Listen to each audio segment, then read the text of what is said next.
We have been waiting months to get the new alcohol pens. And they come from Crafter's Companion, and there are 12 sets of 6 colors each. So that's a lot of colors. That's a lot of colors. Let me help you, Anne, with the math of this. That's 72 pens, but the math of this is that the cost of them, they are $11.95 for a set of 6 instead of like $5 or $6 each. So per marker. Per marker, yeah. That's great. I like that. That's nice on my wallet. It's very good on your wallet. And the other thing that's neat is that not right now, but next year, they will also have re-inkers and they will have replaceable nibs. So you only need to buy one set and then you're good for life. Good for life. That's awesome. But more importantly is what can you do with them? Right. So we have so many techniques. There's blending, there's inking, oh my goodness. All kinds of things. And there's a download. This comes from the Crafter's Companion people, so you can download these that will show you the colors. And then our clever Anne. Yes, I created this little spreadsheet with all the colors, and you can put your own marker colors down so they're very accurate. The download will be plain so that you can do your own. So as you collect them. Just a handy tool. Okay, let's come play with us.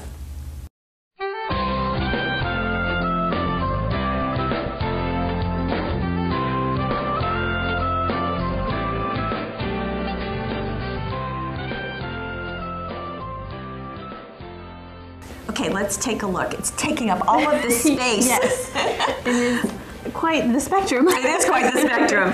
So each pack has a series of shades in a color. So this is the pink one. And they're all specially selected so they can blend nicely with one another. Yeah, and you can see the colors at the ends. And the other thing, let me get a bright one. Each pen has 2 tips. So you get on this end, open up, the chisel tip, and on the other end, these are brand new, you get the bullet point. So that works really well to control as you use them. And you don't have to guess which end you're opening because it says fine and broad. Okay. And also I noticed this end has that gray line while this end is the black. So just if you're looking at this side, you can say, oh, this is the fine tip. So you don't have to read it. Gray line. To open it. Exactly. And there are blues, teals, turquoises. Here's the essential set. Okay. And it actually includes this white marker. Well, it doesn't really color white, but it does. It's a colorless blender. So it's kind of like alcohol blending solution in a marker. Kind of, yeah. So it can pick up color and help you blend. Okay, so very useful. Yes. So now we're going to do stuff with them, okay? Yes, let's get into projects. Okay, one of the things with using these pens is what kind of ink pad to use. Yes, and that was key. And that was key. So to get something like this doesn't take one shot when something is brand new. In fact, this is what it takes, is a whole variety of testing. Yes. And a lot of us in the design team have been testing all different kinds of ink pads. We got information from different sources saying different things, so we had to test it all ourselves. Right, because we didn't want to tell you, oh, just play around and find out what you want. We wanted to tell you concretely what we knew worked. Yes, and what we found is that one ink pad was a winner. Yes, it was a pigment ink pad, one that we didn't carry, so we had air freighted it in. Right. But pigment is what worked best in our testing. And the thing about pigment is that it does dry slower, so we also recommend that you heat it with an embossing heat gun. Okay, so just to make sure the image is permanent and it's not going to smear. Okay, so step 1, this ink pad, and this also comes in brown too. It does. So now let's go to our fun. Back to the projects. The thing that works. Yes. Okay, so there are a couple of things that are going on here. I was surprised that this background could be done. Yes, with the markers themselves. I thought it was something else. Yes, it's gorgeous. Kind of looks like alcohol ink, but then these are alcohol pens. So one thing too is that this stuff can bleed through most papers.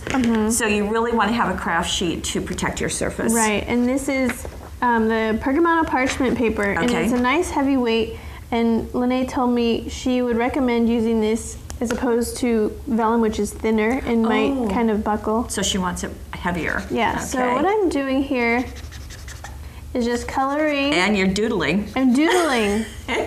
I'm using the big fat chisel tip for this. And you're using one of the greens, obviously. And this is a turquoise number 85. Okay. Or 95, or whatever that is. If you weren't wiggling it, I could read it. But 65. Okay. And they'll be in the instructions in the gallery.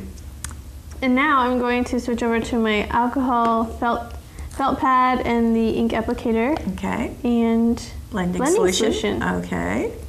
Which I can open. Good, because otherwise we can call John over here. Okay, and then just squirting some on my pad. Okay. And now magic. Okay, so that parchment paper is probably letting it stay raised on the paper. It's not soaking in. So it's very light here. Right. But you can, I'm sure you can add more ink to this. I just bet you can. This is what Lene did. She, I think she colored it so that the colors were touching. Oh, rather than being separate? Okay, so that's the process. And here is the result. So she just then cut the parchment paper down, and when it dried, she could stamp on it. And she's mixed it with the citrus card makers. Now, the stamping, we have more. We have more. This is colored in with 2 different colors of green. There's kind of a shadow there.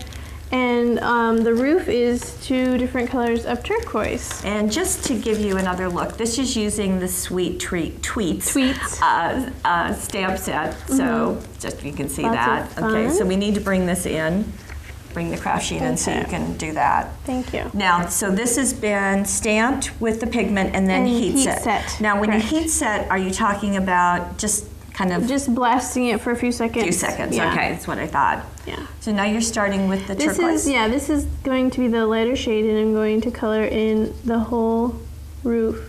And this, using the pens, is a lot of coloring, which is fun. It's very fun, and I will tell you, therapeutic. Yes, going back to your childhood. Yes. And this is a darker turquoise, and I'm going to outline the roof to give it some shadow. Let's get it really close, just so we can see what's happening there. Okay, so it's giving you that that depth. Right, and you can. It looks almost 3-dimensional. It does. So easy. Yes. So easy. And this is for the actual house. And this is in the green set. This is 163. Thank you. I can see why they didn't name them, because they have both numbers and names, and I don't know, the names are kind of funny. Green Bice is what this is called. And this one's called Yellow Green, so 48. So this is the darker one, and I'm just going to make a line here and across the top. So it doesn't take much. So when you're doing the shadowing, right now what you're doing is you're going around the outside edge. Right. Okay. Just where the shade would be if you had a light source on there. So it works just beautifully. Shall I bring in the finished one? Yeah. There it is after all and as you can coloring. see, the colors blend wonderfully. So no kind of sharp lines. Okay. And what the ink did is, or the problem that we had with some of the other inks was that they would bleed or they would smear, one of the two. Yeah, that's my message for bleed. So it would just go like that's that. The universal sign language. And we don't want that because that's not going to work well. We actually even used StazOn, and we thought it was going to work well once we colored it, but then it started bleeding a second after we colored. Yeah. Oh my! So just a word of warning there. And then inside, because as you know, we always do the insides, or almost always. So we've got another little birdhouse, very sweet. Cute that she put the chain as the little stand there. Cute. Okay. So that is actually 2 techniques. Yeah, the marbleizing and then the coloring blending. Now we're getting into this sweet little tag, and we've got a whole bunch of layers going, and this is using the Magical Birthday. Yeah, it looks like this, so it's got all of these. So she actually used the cake stamp, but she masked the stand. Okay. So if you it's see just the cake top, so she just put a piece of paper or a sticky note. So if it doesn't fit, just make it do what you want. Yeah. Okay, that's good. So what are you doing here? Okay, so now I'm going to, there are two different ways you can blend. You can use the darker color first, or you can use the lighter color first. And if you use the lighter color first, it kind of blends better with the dark. I think a softer blend. Okay. If you use the darker color first, you get kind of a sharper edge. So it just depends what you want. So you're going to do the softer one. Yeah, I'm going to cover this layer with the This is one of the pinks, medium obviously. pinks. Perfect for our birthday cake and many other things. Yes. Okay, top layer. And then I'm going to take this and go like that. Okay. And after you do the second color, you can go back with the first color and actually kind of blend it in even more. And this is why you want your craft sheet underneath, because turn it over, it has bled all the way through. It just does, and yeah. Probably on there too. Well, let's get in really close to see that, because I can see what you're saying is that it almost self-blends, doesn't it? Yeah. So you can... That's what the alcohol does. Okay, and you could, well, we'll do some other things, but you can do, use the blending tool to do that too. Right. So the completed one has got some brown in here, or gray? I think this is the darkest pink in the pink. Okay, and just going right along, adding some stickles, it looks like to me, to get that. Of course, stickles. Of course, stickles, to get a little bit of shine there. Very So cute. nice to see. Okay. Now our next card is done with embossing. Yeah, and So- that's really nice with our fine black embossing powder. Super fine. Super fine, Super fine. of course. This is with the Poppy stamp from Crafty Secrets. And their stamps are very detailed and fine. Okay, so now when you embossed, did you emboss with, you said you embossed with the black, the super fine. yes. Okay. And actually, I am paying attention. one other thing about the pigment ink pad is that you can use embossing powder on it. It'll stick to it because the pigment dries slowly, just like Versamark. Oh. So you can actually, Really? that's what I did for this image. I just stamped it with the black color box pigment and then poured on my embossing powder, and it stuck just fine.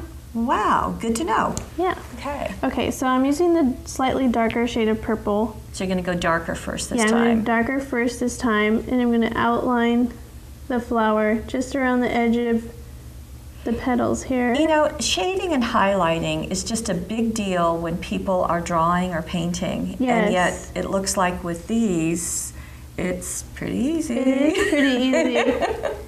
It is kind of therapeutic, I must say. Actually, I heard a survey that was done, and I'm sorry I can't quote you the source, but I heard it on the radio that if you do, it said knitting and scrapbooking, so we know that stamping and card making apply. For 20 minutes, it reduces the stress by something like 39%. No way. Yeah, it was really kind of interesting. I believe it. So now I'm coming in with a lighter color. Now, do you feel like you're picking up some of the darker color? Yeah, it kind of blends. That's the only way I can say. And they say to use the small circular motion, or if you want, you can use the flicking motion, which is just kind of going like this. Okay. Trying to go outside in. That might pull some, maybe. Yeah. But I found the wetter the ink is, the more it blends. So basically just coloring over there. So would you try to do small areas? Yeah. Okay. Yeah. And if you find it's not blending to your liking, you can always go over again with the dark and the light. Okay. So. And I guess that's another thing too, is that as you put multiple layers of any color, it will get darker. Right? Okay. Right, and that's what I used on one of my card sets coming up. Oh, okay. So you can see what's been done right here. And in this particular stamp, because it's got the black in the middle, you don't need to go darker there because it's already been taken care of for you. With other stamps, you may want to do a dark on the inside too. On the, it's kind of where our shadows are. And then some green down here.